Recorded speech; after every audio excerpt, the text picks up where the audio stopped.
నాయకుడు నిర్ణయం తీసుకుంటే ఒక పథకం ప్రారంభం అవుతుంది.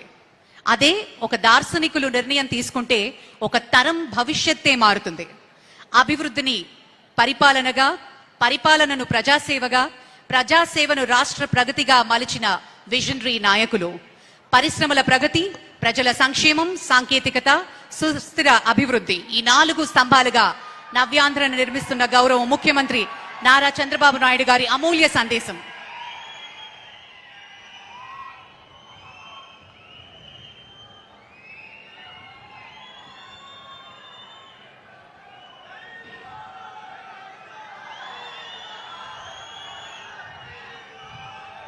అందరికీ నమస్కారాలు.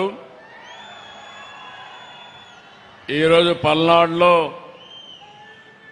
ఒక పవిత్రమైన కార్యక్రమానికి శ్రీకారం చుట్టాం.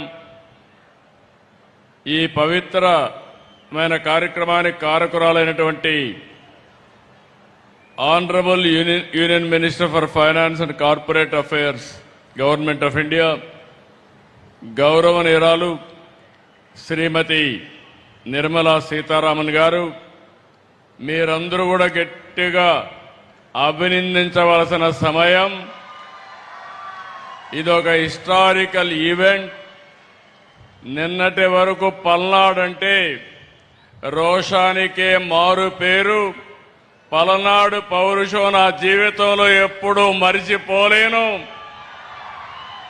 ఇప్పుడు అలాంటి పల్నాడు పౌరుషానికి ఈరోజు ఒక శక్తివంతమైన ఆయుధం ఇస్తున్నాం. అదే మీరందరూ కూడా పారిశ్రామికవేత్తలు కావాలి, దానికి పల్నాడు చిరునామాగా ఉండాలని ఈరోజు ఈ కార్యక్రమానికి శ్రీకారం చుట్టాం.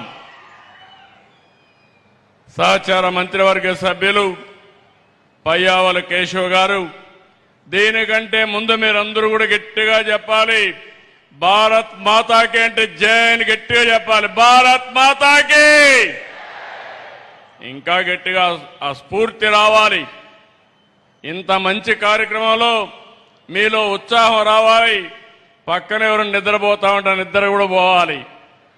భారత్ మాతాకి, భారత్ మాతాకి, భారత్ మాతాకి. సహచర మంత్రివర్గ సభ్యులు కేశవ్ గారు, గొట్టిపాటి రవికుమార్ గారు, స్థానిక పార్లమెంట్ సభ్యులు లావుశ్రీ కృష్ణదేవరాయలు గారు, గౌరవ పార్లమెంట్ సభ్యులు భాష్యం రామకృష్ణ గారు, స్థానిక శాసనసభ్యులు కృష్ణదేవరాయలు చదలవాడ అరవింద బాబు గారు,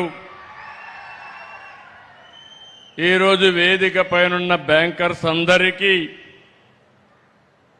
అదేవిధంగా గౌరవ శాసనసభ్యులకి, ఈరోజు ఇక్కడికి వచ్చినప్పుడు ఘన స్వాగతం పలికిన సోదరి సోదరులందరికీ మరొక్కసారి మనస్ఫూర్తిగా అభినందనలు, శుభాభినందనలు.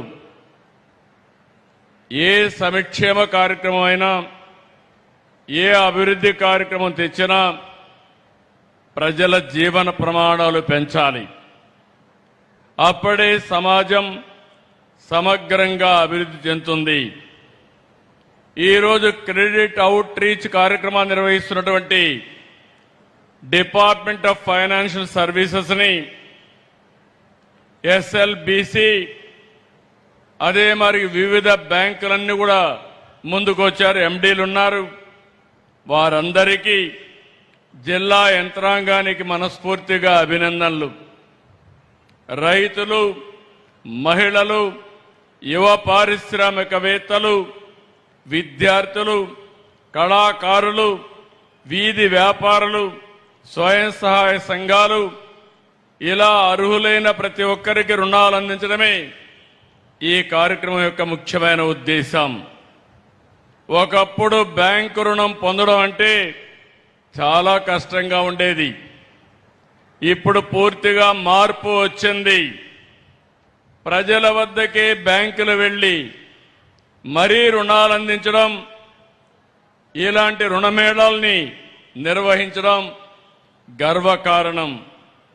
ఈరోజు పల్నాడు జిల్లాలో 1,04,000 మందికి 3,312 కోట్ల రూపాయలు కేంద్ర మంత్రి నిర్మలా సీతారామన్ గారి సమక్షంలో ఈరోజు ఇస్తున్నామంటే చాలా ఆనందం కలుగుతా ఉంది. ఒక్కొక్క కుటుంబానికి 5 మందిని లెక్క పెట్టుకుంటే పల్నాడు జిల్లాలో 5 లక్షల మందికి సహాయం చేసే ఏకైక కార్యక్రమం ఈ రోజు బ్యాంకు రుణాలని మరొక్కసారి మీ అందరికీ విజ్ఞప్తి చేస్తున్నాను. ఒకటి కాదు, వ్యవసాయ రంగం 84,893 మందికి 2,363 కోట్ల రూపాయలు రుణాలు. ఎంఎస్ఎంఈ రంగం 4,449 యూనిట్లకి 335 కోట్లు.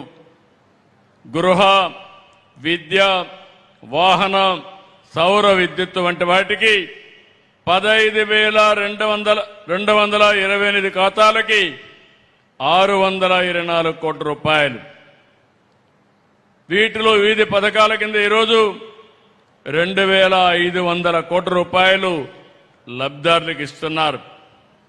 15,000 మంది డాక్రా మహిళలకి, 13,355 మంది పారిశ్రామికవేత్తలకి రుణాలు అందించాం.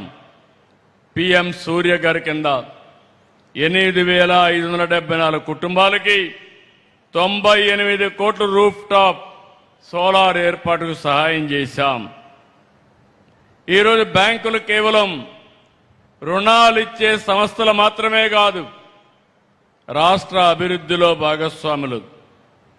ఈరోజు మీరిచ్చిన రుణం ఒక రైతు భవిష్యత్తు మార్చడానికి, ఒక యువకుడి ఆశయానికి, ఒక మహిళ సాధికారతకు, ఒక పారిశ్రామికవేత్త కలలకు పెట్టుబడిగా నిలుస్తుంది, జీవితాలను మారుస్తుంది. ఒకప్పుడు మైక్రో ఫైనాన్స్ అని ప్రైవేటు వడ్డీ వ్యాపారస్తులని వారిపైన ఎక్కువ ఆధారపడేవాళ్ళం. అధిక వడ్డీ, వడ్డీకి వడ్డీ, చక్ర వడ్డీ, ఈ విధంగా చాలా ఇబ్బందులు పడ్డాం. ప్రభుత్వాలకు కూడా పెద్ద సవాలుగా మారే పరిస్థితి వచ్చింది. ఈరోజు బ్యాంకులు చొరవ చూపిస్తున్నాయి. ఇలాంటి క్రెడిట్ అవుట్ రీచ్ ద్వారా మైక్రో ఫైనాన్స్ కానీ ప్రైవేట్ లెండింగ్ కానీ పూర్తిగా అడ్డుకట్టబడుతుంది. నేను ఈ సందర్భంగా కేంద్ర మంత్రి నిర్మలా సీతారామన్ గారిని మనస్ఫూర్తిగా అభినందిస్తున్నాను. బ్యాంకింగ్లో చాలా రిఫార్మ్స్ తీసుకొచ్చారు. ఎన్పిఎల పైన కఠినంగా వ్యవహరించారు. చిన్న చిన్న ప్రభుత్వ ఖాతాలను విలీనం చేసి చిన్న చిన్న బ్యాంకులుంటే నష్టాల్లో ఉంటే అవన్నీ విలీనం చేసి సమర్థవంతమైన బ్యాంకు వ్యవస్థకు దోహదం చేశారు. డిజిటల్ బ్యాంకింగ్ విప్లవం తీసుకొచ్చారు. యూపీఐని విస్తరించారు. జన్ధన్ యోజన ద్వారా కోట్లాది మందికి బ్యాంకు ఖాతాలు ఇచ్చారు. డీబీటీతో లీకేజ్ తగ్గించారు. మీరందరూ చూశారు, జీఎస్టీ స్లాబులు ఎక్కువ ఉండేటివి, కన్ఫ్యూజన్ ఉండేది, చాలా మంది నష్టపోయారు. వారు చేసిన సింప్లిఫికేషనే కాకుండా రైతులకు పేదవాళ్లకు న్యాయం జరిగేట్టుగా జీఎస్టీ స్లాబులు మార్చారు. దీనివల్ల ఆదాయం పెరిగింది, ప్రజలకు మేలు జరిగింది. ఇలాంటి రెవల్యూషనరీ రిఫార్మ్స్ తీసుకొచ్చిన వ్యక్తి మన మంత్రి నిర్మలా సీతారామన్ గారు అని చెప్పి నేను మీకు తెలియజేస్తున్నా. నేను చాలా మంది ఫైనాన్స్ మినిస్టర్లు చూశాను, కానీ ఈరోజు ఒక క్రియేటివ్గా చాలా సమర్థవంతంగా ఈరోజు నిర్మలా సీతారామన్ గారు వ్యవహరిస్తున్నారు. ఈరోజు ప్రధానమంత్రి గారు దేశాన్ని వికసిత్ భారత్గా 2047కి అభివృద్ధి చెందిన దేశంగా తయారు చేయాలంటే దానికి అనుగుణంగా అనేకమైనటువంటి రిఫార్మ్స్ తీసుకొచ్చిన వ్యక్తి నిర్మలా సీతారామన్ గారు అని చెప్పి నేను మీకు తెలియజేస్తున్నా. మనస్ఫూర్తిగా ఈరోజు వారిని అభినందిస్తున్నాను.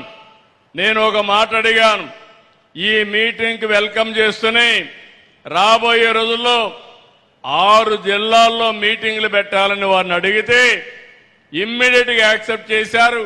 తొందరలోనే 3 నెలలకు ఒక మీటింగ్ పెట్టి ఇంకొక 6 జిల్లాల్లో ఇదే తరహా కార్యక్రమాన్ని నిర్వహించడానికి వారిని రిక్వెస్ట్ చేస్తున్నా.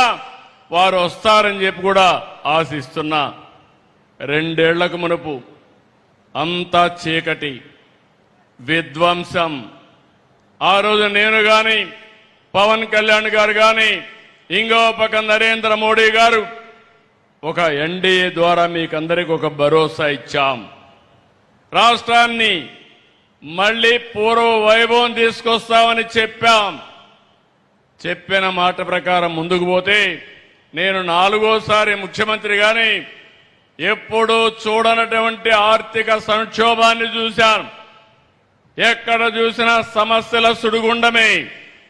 ఈరోజు ఈ రాష్ట్రం బయటపడ్డామంటే దానికి కారణం కేంద్ర ప్రభుత్వం, ప్రధానమంత్రి నరేంద్ర మోడీ గారు. దానికి పూర్తిగా సహకరించిన ఏకైక వ్యక్తి నిర్మలా సీతారామన్ గారని చెప్పి మనస్ఫూర్తిగా మీ అందరికీ తెలియజేస్తున్నా. ఈరోజు అమరావతికి 15,000 కోట్ల రూపాయలు ఇచ్చి నిలిచిపోయిన అమరావతికి జీవం పోశారు. ఈరోజు మళ్ళీ బ్యాంకింగ్ కూడా అందరికీ చెప్పి డబ్బులు ఇప్పించే పరిస్థితికి వచ్చారు. రెండో పక్కన పోలవరం 12,157 కోట్లు ఇచ్చారు. ఈరోజు వారికి హామీ ఇస్తున్నాను ఈ నర్సారావుపేట మీటింగ్ లో 2027 మార్చి లోపల పూర్తి చేసి మొదటి ఫేజ్ ని జాతికి అంకితం చేసే బాధ్యత ఈ ప్రభుత్వం తీసుకుంటాం.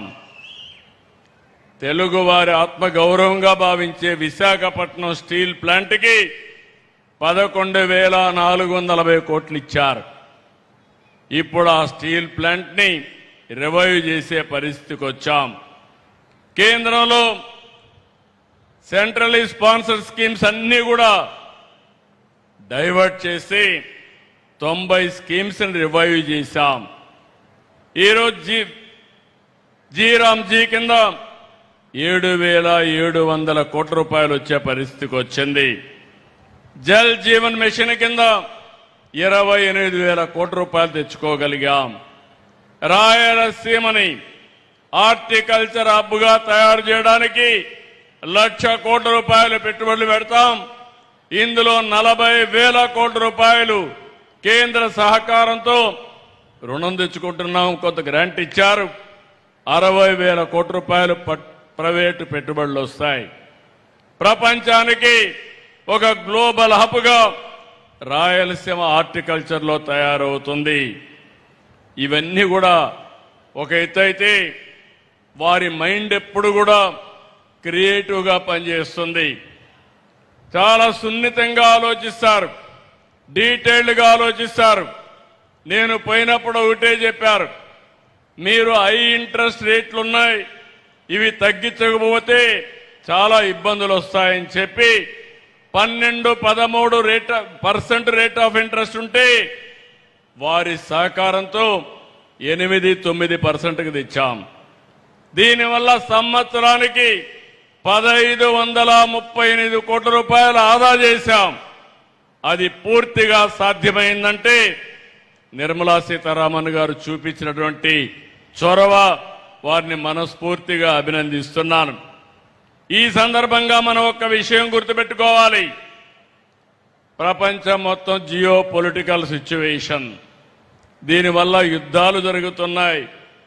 ఇంకో పక్క వాతావరణ పరిస్థితులు తారుమారైపోయినాయి. వర్షాలు పడడం లేదు. పడిన వర్షాలు కూడా పడితే కుంభవృష్టి, లేకపోతే అనావృష్టితో బాధపడుతున్నాం. ఇప్పటి వరకు ఆలమట్టి నిండలేదు.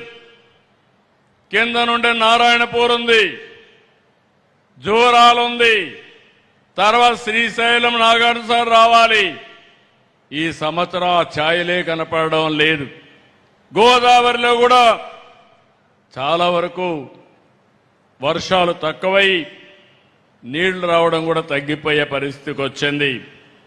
ఇలాంటి సందర్భాల్లో మిమ్మల్ని అందరినీ ఒకటే కోరుతున్నా, ఈరోజు మనం అందరం కూడా చాలా వరకు సురక్షితంగా ఉన్నాం.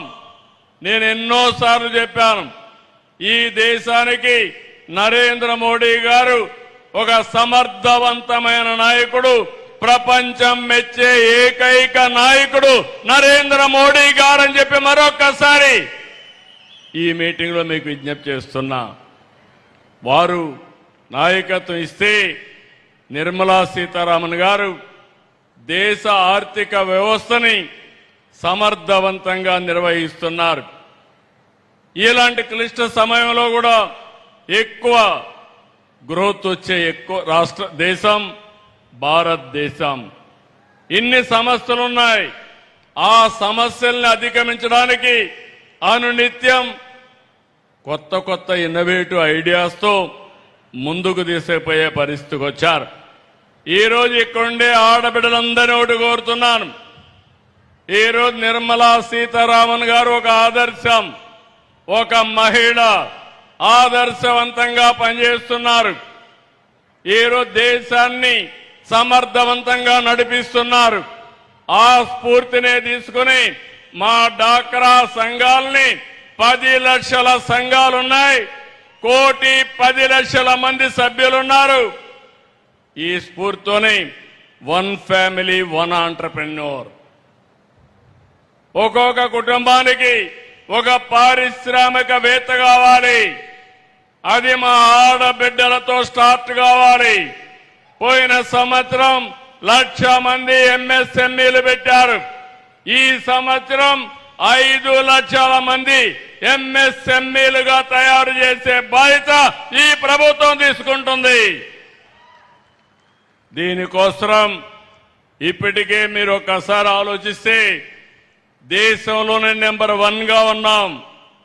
పోయిన సంవత్సరం మీరు చూస్తే 1,50,000 మంది టార్గెట్ పెట్టుకుని 99% ఇచ్చాం. దేశంలో ఎక్కువగా డబ్బులు తీసుకున్న రాష్ట్రం ఆంధ్రప్రదేశ్ రాష్ట్రం. మా ఆడబిడ్డల్లో నీతి ఉంది, నిజాయితీ ఉంది. ఎవరైనా అప్పు తీసుకుంటే 99.9% తిరిగి కట్టేసే పరిస్థితికి వచ్చారు. ఈ సంవత్సరం 1,67,000 మందికి రుణాల కోసం ప్లాన్ చేస్తున్నాం. ఇది కూడా సాధ్యం అవుతుందని చెప్పి కూడా నేను మీకు తెలియజేస్తున్నా. ఇప్పుడే ఎంపీ గారు కోరారు, ప్రతి ఒక్క మండలానికి ఆడబిడ్డలకి డాక్రా సంఘాలకి సోలార్ పార్కులు ఇమ్మని. తప్పకుండా ఇవ్వడానికి సిద్ధంగా ఉన్నాం. ముందుకు రావాల్సిందిగా మా ఆడబిడ్డల్ని డాక్రా సంఘాలు కోరుతున్నా. దీన్ని పూర్తిగా సపోర్ట్ చేయడానికి రతన్ టాటా ఇన్నోవేషన్ హబ్ తీసుకొచ్చాం. హబ్ అండ్ స్పోక్ మోడల్ పెట్టాం. అమరావతిలో మెయిన్ కేంద్రం పెట్టి అక్కడి నుంచి 5 జోన్స్ లో 5 ఆఫీసులు పెట్టి దీన్ని లాజికల్ గా తీసుకుపోవడానికి నా జీవితాశయం ప్రతి ఒక్క కుటుంబంలో ఒక్క పారిశ్రామికవేత్తను తీసుకురావాలని. ఈ రోజు చూశాను, చాలా మంది రైతులు కోల్డ్ స్టోరేజ్ పెట్టుకునే పరిస్థితికి వచ్చారు. ఇలాంటి అనేకమైన వినూత్నమైన కార్యక్రమాలతో ముందుకు వచ్చే పరిస్థితికి వచ్చారు. మళ్ళీ మిమ్మల్ని అందరినీ ఒకటే కోరుతున్నా, ఈరోజు ఒక చరిత్ర మంచి కార్యక్రమానికి శ్రీకారం చుట్టాం. ఇలాంటి కార్యక్రమాలు ఇంకా చేసుకోవాల్సిన అవసరం ఉంది. పల్నాడు జిల్లాలో పారవలసింది రక్తం కాదు, పల్నాడు జిల్లాలో ఒక విప్లవం రావాలి, పారిశ్రామిక విప్లవం రావాలి, పేదరికం పోవాలి.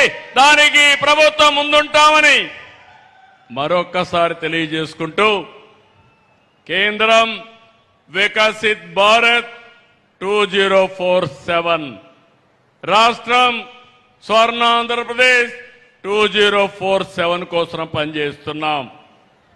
2047కి ఈ రాష్ట్రంలో ప్రతి ఒక్కరూ ఆర్థికంగా బాగుండాలని, ఆనందంగా ఉండాలని, ఆరోగ్యంగా ఉండాలని, హెల్తీ వెల్తీ హ్యాపీ సొసైటీ ఉండాలని లక్ష్యంగా పనిచేస్తున్నాం.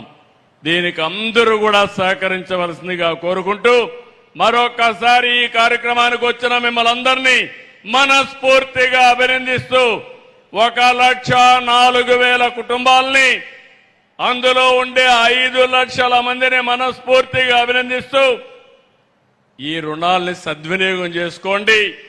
ఇది మొదటి అడుగు మాత్రం. ఇది సరిగా చేసుకోగలిగితే మీ జీవితాల్లో వెలుగు వస్తుంది, మార్పు వస్తుంది. దాన్ని పూర్తిగా మీరు సద్వినియోగం చేసుకోవాల్సిందిగా కోరుకుంటూ